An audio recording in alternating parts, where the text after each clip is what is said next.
Halo teman-teman semua, balik lagi di channel Gus Ali. Jadi kali ini di cerita horor bersama Gus Ali kali ini kita akan baca cerita horor yang dikirim sama subscriber.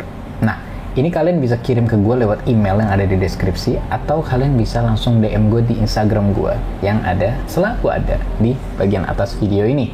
Nah, kalau misalnya kalian ada cerita horor, kirim aja. Jadi, langsung aja kita bahas cerita horor dari subscriber.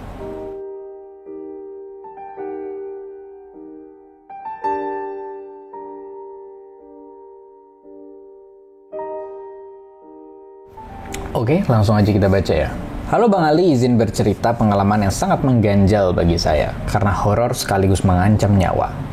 Dan kejadian ini masih membuat saya heran hingga sekarang. Kejadian ini terjadi di tanggal 25 Desember 2022. Pada hari itu sekitar jam 12:06 pagi, saya ditelepon oleh bapak saya untuk mengantarkan kunci mobil cadangan ke Depok. Karena pada saat itu bapak saya kehilangan kunci utamanya saat berkunjung ke tempat saudara. Oleh karena itu, saya pun diminta untuk mengantarkannya dari Bojong, Kabupaten Bogor, ke Depok, tempat saudara menggunakan motor. Perjalanan memakan waktu sekitar 30 menit, dan singkat cerita saya sampailah ke tempat saudara saya itu. Kemudian setelah basa-basi tentang kehilangan kunci, saya pun memutuskan untuk pulang duluan ke Bojong, kemudian pamitlah saya. Dalam perjalanan berangkat hingga di pertengahan jalan pulang, saya merasa aman dan tidak memiliki perasaan aneh sama sekali. Kemudian saya pun sampai di depan jalan masuk perumahan, dan pada saat itu saya lebih memilih masuk melalui jalan pintas yang ada di perlintasan kereta apinya, karena lebih singkat lah dibandingkan harus melalui jalan utama perumahan yang sedikit jauh. Dan berikut saya tampilkan jalan pintas itu kira-kira seperti ini. Beginilah kira-kira jalan pintas yang saya sebutkan. Entah kenapa Google Street View tidak menjamah gang perlintasan kereta api tersebut. Jadi saya hanya bisa menjelaskan sampai situ. Nah, kira-kira saya sampailah di depan jalan itu sekitar jam 1.40 pagi. Kondisi pada saat itu pos penjagaan kosong karena sudah pagi buta dan palang pintu kereta hanya ditutup setengah. Tanpa pikir panjang, saya langsung melewati perlintasan itu tanpa melihat kiri kanan. Kemudian saat posisi saya di rel, tiba-tiba muncul kereta penumpang KRL dengan suara klakson panjangnya yang membuat saya jantungan. Keadaan kereta yang saya lihat lampu depannya menyala. Hanya saja lampu gerbong dan tempat masinisnya sangat gelap sekali karena tidak dinyalakan.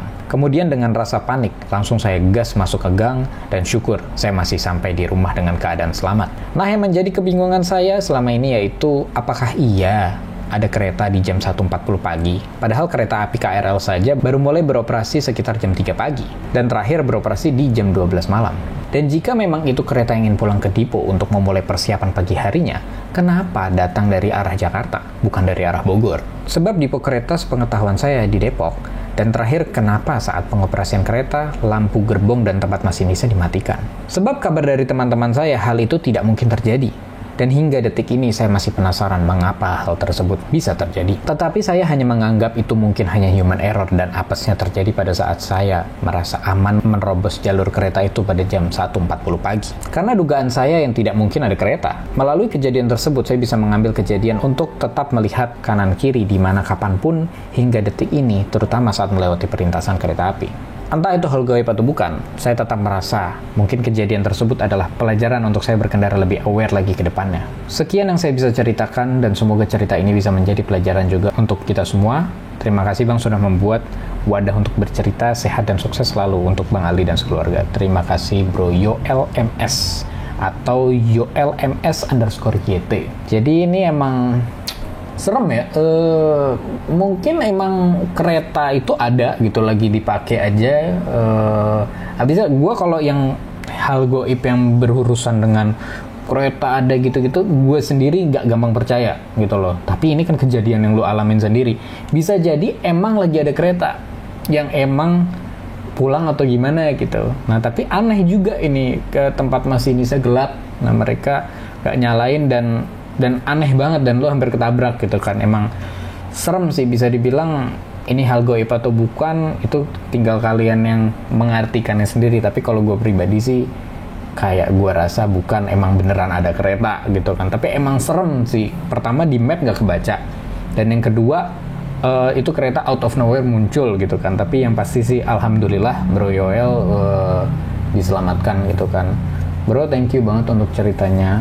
Jadi kita pelajaran juga buat kita untuk lebih berhati-hati saat berkendara dan jangan pulang pagi-pagi kali ya. Nah, ini ada satu cerita lagi nih dari Lukmanul Hakim.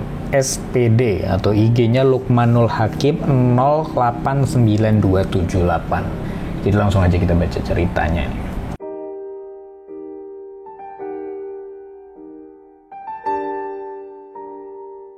Jadi gini bang, di suatu malam gue night riding sama teman-teman gue. Temen gue ini ngerasa ada yang janggal bang di suatu daerah yang gue lewatin. Nah sama dia bilang, "Man, lu ngerasa ada yang aneh nggak?"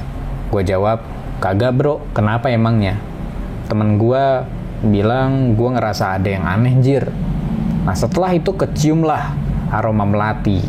Nah pas itu gue positive thinking aja, ini pohon bunga melati. Pas gue lihat sekitar gue, kok nggak ada sama sekali pohon bunga melatinya. Dan aroma melatinya kecium dari 1 kilometer sebelum gue ke tempat dimana gue ketemu sesosok perempuan, mukanya hancur, badan dan kakinya terpisah. Nah gue sama temen gue inisiatif buat kabur, tapi gue ngerasa motor berat banget dan seakan-akan susah untuk digas.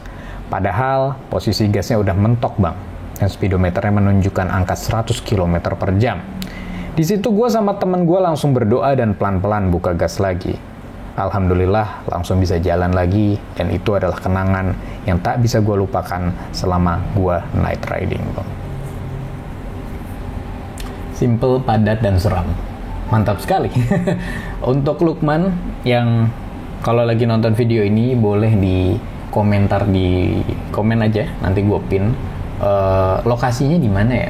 Habisnya kita kalau gini penasaran, jadi kayak perlu coba night ride juga nih kalau gini ya. Boleh tuh. Perlu kita coba juga nih. Habisnya kalau lokasi kayak gini nih, ini kan muncul nih. Ini ada satu makhluk yang muncul gangguin lo riding gitu kan. Nah ini kalau tim kita malah penasaran kepingin nyamperin ke lokasi gitu. Jadi siapa tahu nanti kita bisa nge-vlog ke sana, dan siapa tahu kalau kita dapat kenal Lukman nggak, nanti kita tanya gitu. Oke guys, jadi itu sedikit cerita horor dari subscriber kali ini. Kalau kalian punya cerita, boleh aja langsung di komen aja, atau kalian bisa DM gue untuk cerita lebih lengkapnya. Kalau di komen kan nggak bisa naruh gambar gitu-gitu, nggak bisa kan. Tapi kalau misalnya kalian DM aja ke IG gue, langsung aja kasih gambarnya kayak Bro Yoel ini, dia langsung ngirim gambarnya, jadi kita bisa tampilkan juga. Dan tentunya ambillah pelajaran dari cerita-cerita ini, dan pastinya kalau mau kirim langsung aja ke IG gue, gambarnya, ceritanya, bahkan videonya pun atau suaranya kalian bisa kirim deh, nanti gue tampilkan. Oke guys, itu aja dari gue. Ride safe as always. Sampai jumpa di video selanjutnya. Goodbye.